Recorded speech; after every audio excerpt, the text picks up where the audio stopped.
Welcome to the Susan Brender Show. It's all about you.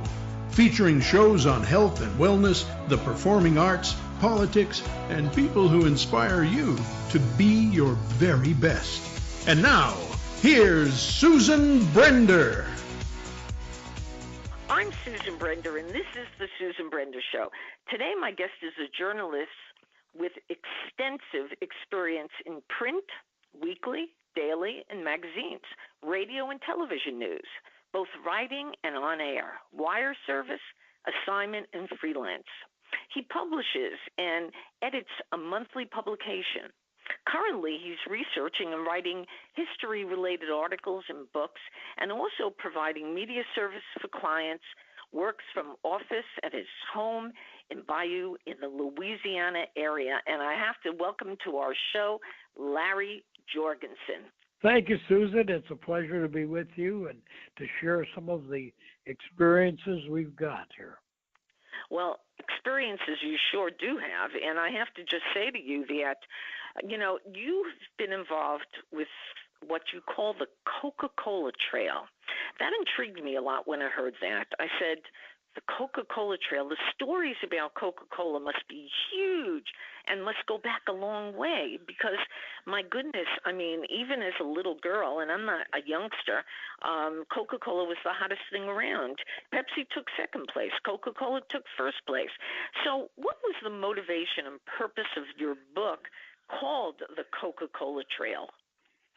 Well, actually, I became interested in Coca-Cola. I was going to do a freelance article, a travel article, about two museums, Coca-Cola independent museums that are located nearby, one in Vicksburg, Mississippi, and one in Monroe. Vicksburg, by the way, which is chapter 1 of my book, is the first place that Coca-Cola was actually bottled. No, it was not first bottled in Atlanta. Well, in any case, to answer your question, after I got looking into these two particular locations, I realized there's a tremendous story of the people who actually created Coca-Cola. It's the Coca-Cola Trail, and we've actually just started on it with the 30 chapters in the book. We take people to places where they can see Coca-Cola history, whether it's a plant that may now be some other life, or whether it's a Coca-Cola museum, or other artifacts or murals or things that represent Coca-Cola and the real people who made Coca-Cola what it is today. Now, Larry, I'm just interested because what I heard, and I think most people who know Coca-Cola heard that at the beginning of its life, if you will, it was made with cocaine. Is that true? Well, the original formula was with the coca leaf and the cola nut. Now, you can go a lot of directions with the coca leaf, as they do in Colombia. That was not the intent of the original formula. It was to use the medicinal purposes of the coca leaf and to add the flavor of the cola nut to create a flavorful drink that in fact was intended for medical purposes. When I say medical, the gentleman who invented the formula was suffering from a Civil War pain, and he was trying to find a way to cure that pain, to give him some relief, and he created this formula for a syrup that later evolved into Coca-Cola across the fountains at drugstores. A logical place for a pain reliever would be at a drugstore. And that's how it started. Yeah, and that's very interesting. And you brought up something, man, I also think is interesting, and it's the medicinal aspects of Coca-Cola. And that is, I remember when I was a young girl, my mother used to give me Coca-Cola when I had an upset stomach and say, oh, this is going to help. You're going to see it's going to help. And it did. And it did. A lot of people have that history of using Coca-Cola, and a lot of people even cook with Coca-Cola. There are a couple beautiful books out. Unfortunately, I didn't write them, about Coca-Cola recipes. how to use Coca-Cola in cooking. So it has, because of the content of the beverage, it's not just your average, soda water with some flavor. It's got some real substance to it, and it's allowed things, whether it's to create enjoyment, a good, delicious, refreshing drink, or in fact to be used, I don't want to say for medicinal purposes, but certainly in a home remedy type situation. A lot of people did just what your mother talked about.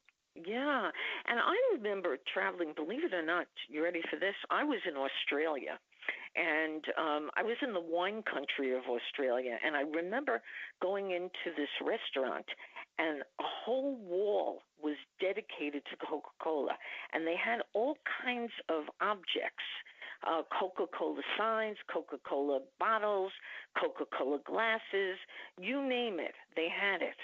And it was, I have a suspicion it's worth a lot of money. Did you ever see, or do you have, since you're, a part of that Coca-Cola phenomena, have you purchased, and do you have a lot of the objects that are available?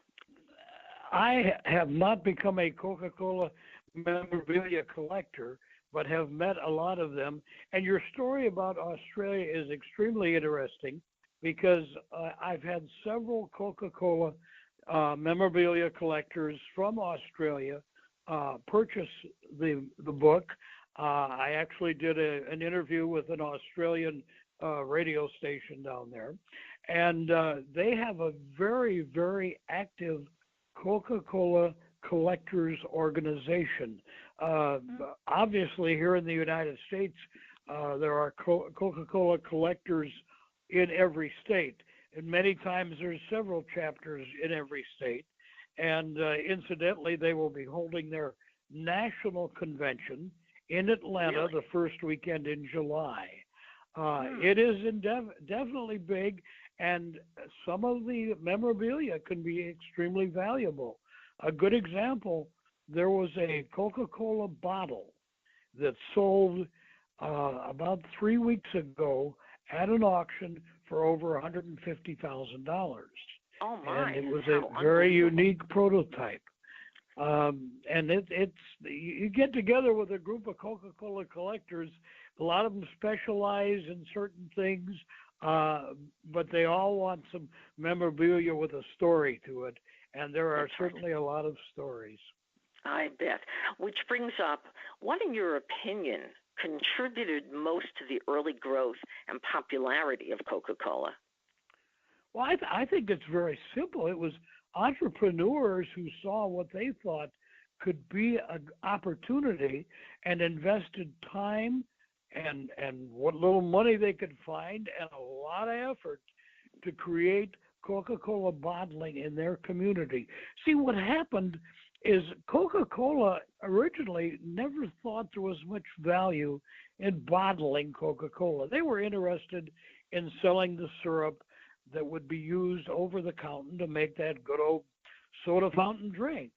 And it took two young men from Chattanooga to convince Coca-Cola that bottling is a good idea. Well, Coca-Cola didn't think so, but they sold these two men the exclusive rights to bottle Coca-Cola in the United States for $1.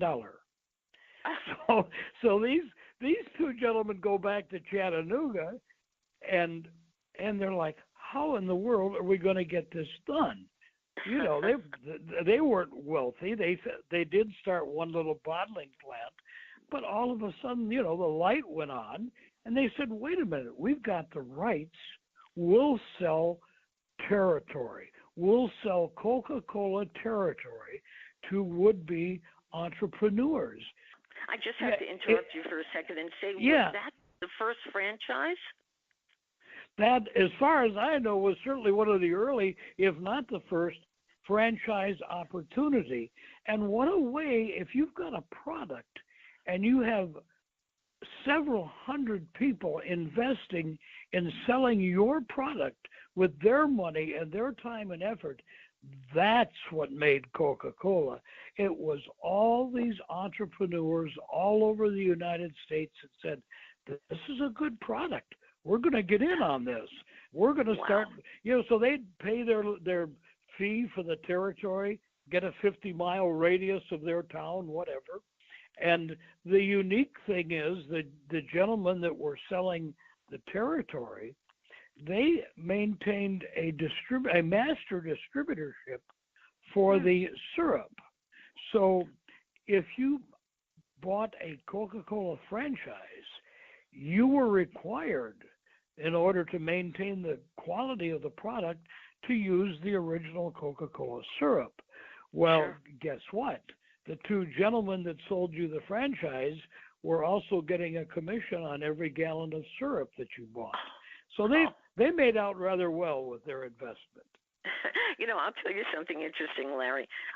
In Pennsylvania, and I just can't remember the name, but nevertheless, they opened a museum, and the museum that they opened had the most incredible impressionist arts. I mean, from floor to ceiling, room to room was just packed with all these things. And the person who owned it was a man who found a particular syrup, also not a Coca-Cola syrup, but a particular syrup that was medicinal, and he was a doctor, and he was able to sell his syrup, and he made so much money from that syrup that he was able to buy, I mean, you name it, Monet, Renoir, Picasso, you name it, he bought it. So, when I hear stories like that, I say, are they at the right place at the right time? What? Go ahead. Well, I think it's, they say that, it's a situation where preparedness, and ambition meet opportunity, and success is created. And that's what it was. These were people that were obviously entrepreneur in spirit, and they had an opportunity that they thought would succeed, whether it was the gentleman who ended up purchasing all the art, or many others, by the way, who got into this and created cola-type beverages. Pepsi came along. There were several others that mimicked the Coca-Cola success. One of them was a product called Churro Cola, and ultimately they were required, because they infringed on Coca-Cola rights, they actually had to change their names, and ultimately went from Churro to a couple other products, and finally became the old RC Cola that many of us are familiar with. So but at one point there were probably 200 people that were trying to take advantage of that. All of a sudden, what had happened with Coca-Cola. A few of them survived. Many of them, it was a short-lived project. There was one in Indiana. In fact, Greencastle, Indiana, company called itself Pleasy Cola, and their thing was the best cola in the world. That was their claim to fame, and they lasted 2 years. It was not easy. That's right. And when did they decide to do diet stuff? That may not be the most interesting question, but I am curious about that. Diet colas, Diet Coca-Cola. Well, I think that came, I think the first one you saw, and it was not a good product, but it sold a lot. That was back in the early 60s when they created, what was that, Tab, and to be honest about it, that was atrocious. And they used, but at that's about the time the movement for less sugar and diet drinks really started to roll. I mean, it happened before that, but it really picked up momentum in the 60s, and there was a lot of substitute sweeteners being used, and some of them had good flavor, and some of them just succeeded in messing up the flavor of what they were put into. And it's still, and people always kid about the person that goes into the local fast food place and orders a big double Mac and a big Mhm. order of French fries and so forth, and then finishes it off with a diet drink. Well, really Yeah, right. enjoy the flavor of whatever you're going to drink, whether it's diet or Yeah, regular. exactly. Because there's big irony in that, because there's more fat and more problems with the food that they're eating. But that leads me to the bottling of it, because I remember, and I still have it, by the way. I have a bottle sitting in my sitting in my pantry, and I also have glasses sitting in my pantry. And that, I mean, it was very interesting to be able to, when I got married, because my husband brought them to our home, and I would put them out, and automatically people would, oh, look at this, a Coca-Cola glass. Oh, look at this, a Coca-Cola bottle. So tell us the story of that. Well, Coca-Cola um, brings back memories. To it's an enjoyable experience, whether it was the Coca-Cola fountain when you were in high school, maybe a football game, whatever. So that logo brings back good times, good memories. Look how Coca-Cola has in fact created the Santa Claus that we know. If you looked at your Christmas stamps this year, there were 4 Coca-Cola Santas on there.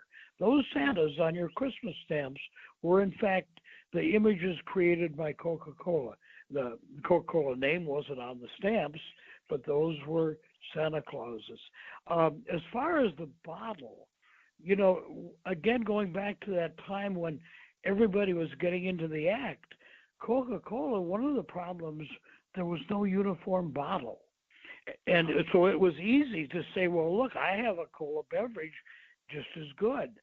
Coca-Cola in 1914 issued a challenge, a competition to the glass makers, and said, we want a distinctive bottle that no one else will have, and that when you pick it up and it's in your hands, it's a Coca-Cola bottle. Well, as it turned out, in the company that won that competition was the Root Glass Company in Terre Haute, Indiana. They created the bottle that today we recognize as the Coca-Cola bottle. The original glass, the kind of the bubble shape in the middle, and that bottle. In fact, when I mentioned the one that sold for $150,000, that was actually one of only 2 remaining prototypes.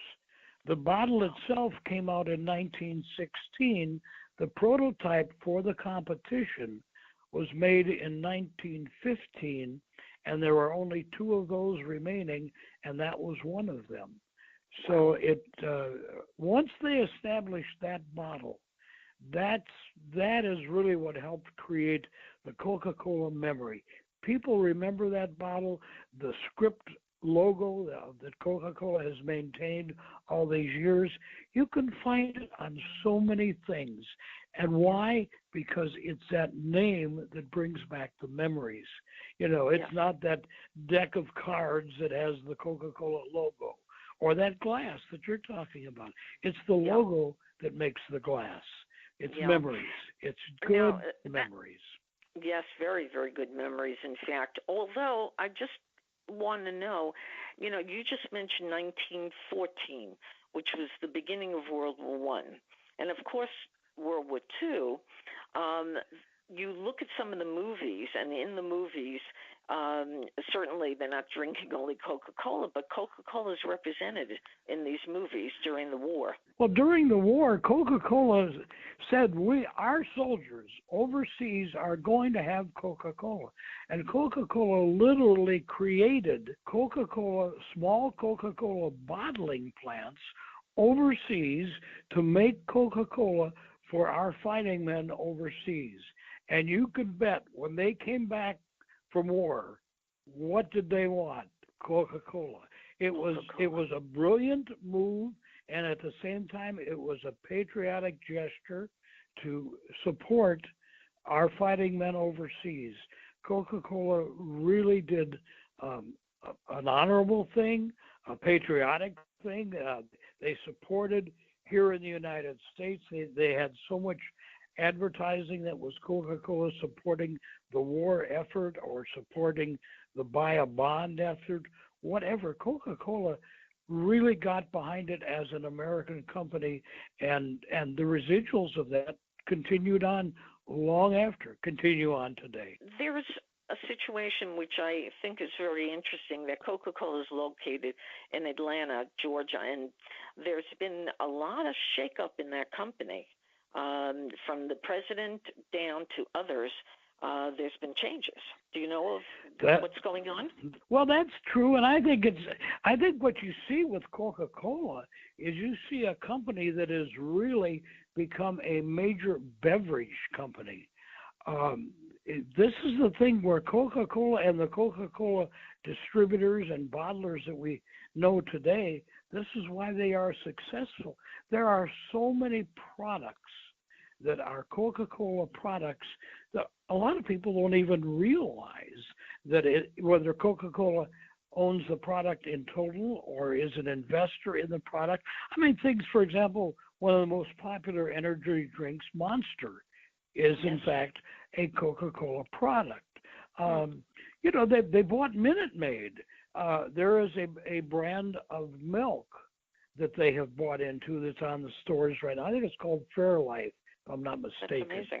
I have no idea. And this is why Coca-Cola, you bet they've changed. They look at projects and products and opportunities, and they say, okay, what are things we for sure need to be involved in? What are things that probably we should be involved in? And what are things that are really a long shot? And they've divided the company research and marketing into those three departments, where if you're involved in, so to speak, a sure shot, and you're marketing Coca-Cola, your approach at marketing and research is going to be different than someone in a department that is looking at a long shot. But a good example of what they've done under the sure shot, look at the new Coca-Cola Orange, the vanilla orange. I don't know if you've tried it yet, but it reminds you of the days of having an orange dreamsicle. Now, that's the first product in 20 years that Coca-Cola has come out with the Coca-Cola name. Now, you'll find those long diet cans of flavored drink, and they're called Coke. I think there's a blueberry and I don't know what all. And it's a diet, and it's a long, thin product. It's not called Coca-Cola. It's called Coke, but it's the Coca-Cola company, obviously. Obviously, and I think one of the other questions I have for you is that we have people who are very involved in the environment today, and of course a lot of the Coca-Cola bottles are no longer bottles, they're plastic. Have you done any homework on that situation? And if yes, what is Coca-Cola saying about that? Well, what little I've been able to read on that, and there hasn't been a lot, is that they have, first of all, in the manufacturing of the plastic bottle, more and more the bottle is becoming thinner, the caps are becoming smaller, but again, it's meeting a consumer need. You know, for how many years was Coca-Cola in a returnable bottle? You took that bottle back. And all of a sudden, the American consumer didn't want to mess with that. We got into the throwaway. And so then the bottling companies had to create a throwaway bottle that didn't have to withstand the durability of return and so forth. At the same time, what came into the picture when we entered the throwaway stage was canned Coca-Cola. And Coca-Cola corporate actually told their bottlers, be prepared, you're going to have to get into the canning business because it's coming. It's part of the throwaway society. The consumer demand is to not take bottles back, is to not deal with the bottle, give me a can. And consequently, again, it was the company responding to consumer demand. It was not the company creating a product that created the demand. It was the opposite. And that unfortunately is the case with plastic. There's a demand for it. So Coca-Cola is trying to meet that demand as environmentally as they can, and still meet the demand of the consumer. Yeah, which leads me to the fact that when you wrote this book, did they have to give you permission to write the book? Because they're so very careful about their formulas and various other things that they do. So I'm just curious what you had to do. Absolutely. The book, I did get a little research assistance when I asked for it from Coca-Cola Archives. I tried to do the book without information from archives because I wanted to find things that people hadn't found before. And I found that by going to the individual bottlers, the families that had been bottling for generations, and hearing their stories. And a lot of them were just personal stories.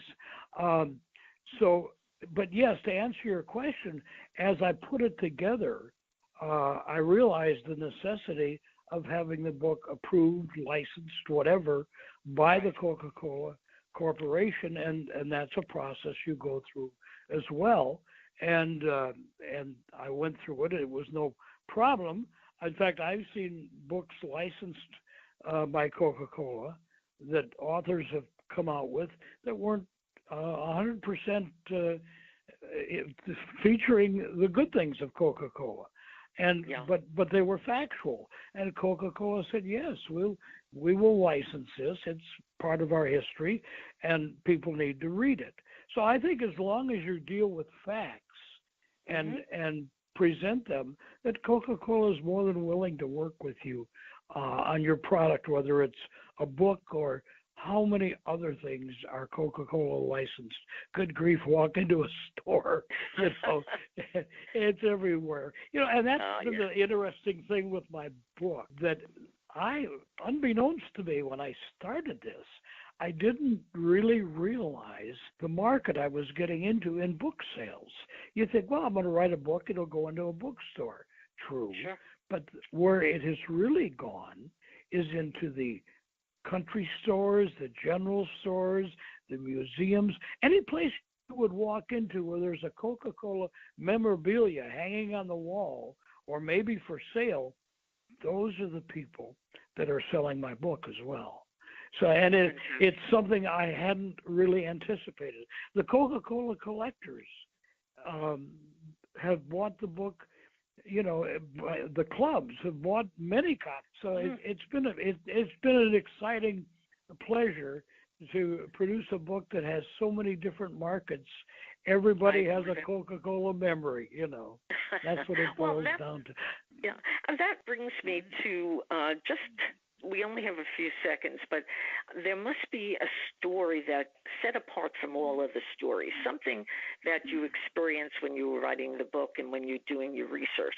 Give our audience just a little taste, okay? Well, I think the story is probably stories. It's the individual things that people did. I'll give you a good example. There's a young man in Georgia who was is a Coca-Cola collector. In his town was a falling down, about to be demolished Coca-Cola plant. Really? And he convinced his father, it's a good thing Dad had the ability to do this, to buy that plant, and it is now a Coca-Cola museum. And people can go and see not only his collection, but other things that he's added to it. And that's the spirit of what I've found. I had one gentleman from Florida send me an email, and he said, I'm planning my summer vacation around your book. I want to see all these places that you talked about in the book. And I have received a fair amount of attention from travel writers and travel publications about the book. So it's also a travel guide. If you want a guide as to places to visit this summer that have Coca-Cola memorabilia, it's in the book, as they say. It's in the book, Well, my guest today has been Larry Jorgensen, who's written a wonderful book called The Coca-Cola Trail, People and Places and History of Coca-Cola. What an interesting story that you had to tell, Larry. I really enjoyed listening to you, and I'm sure my audience will feel the same way. So I want to thank you for being on the Susan Brenda Show. It's been quite a pleasure. And I've enjoyed it, too. As you can tell, I enjoy talking about Coca-Cola as well as writing. Well, I can tell, and it was a really, really good show. Thank you. Thank you for listening to The Susan Brenda Show. To be a guest, email sebrender@yahoo.com.